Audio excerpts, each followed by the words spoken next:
একই পরিবারের আত্মঘাতী 3 সদস্য। ঘটনাটি গোঘাট 2 নম্বর ব্লকের বেঙ্গাই গ্রাম পঞ্চায়েতের অন্তর্গত উপশালঝার গ্রামের।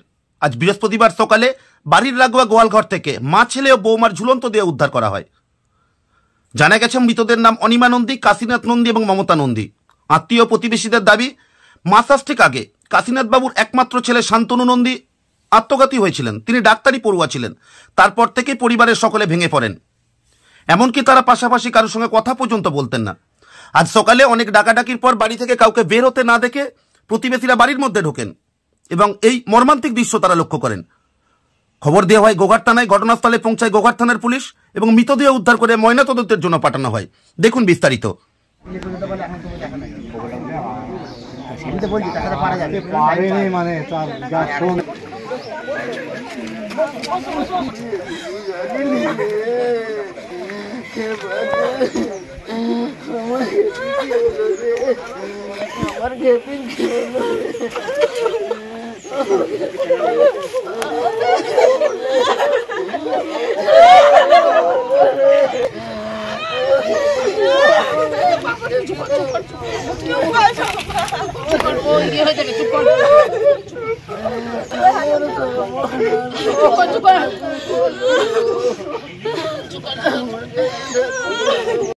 জানতে পারা বলতে সকালবেলা উঠে শুনলাম।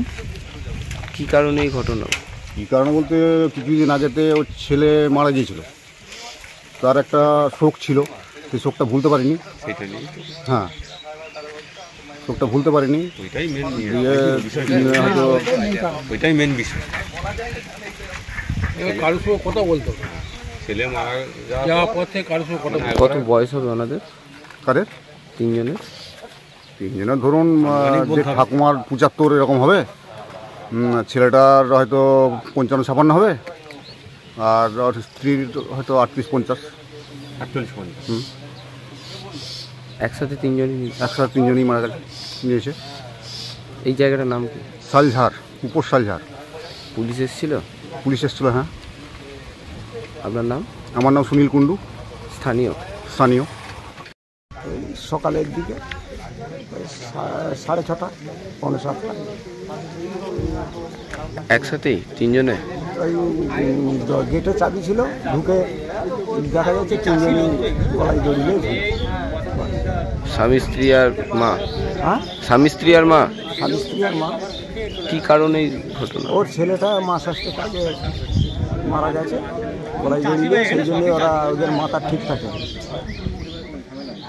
মানসিক চাপে ওরা এই কাজ করে ফেলেছে।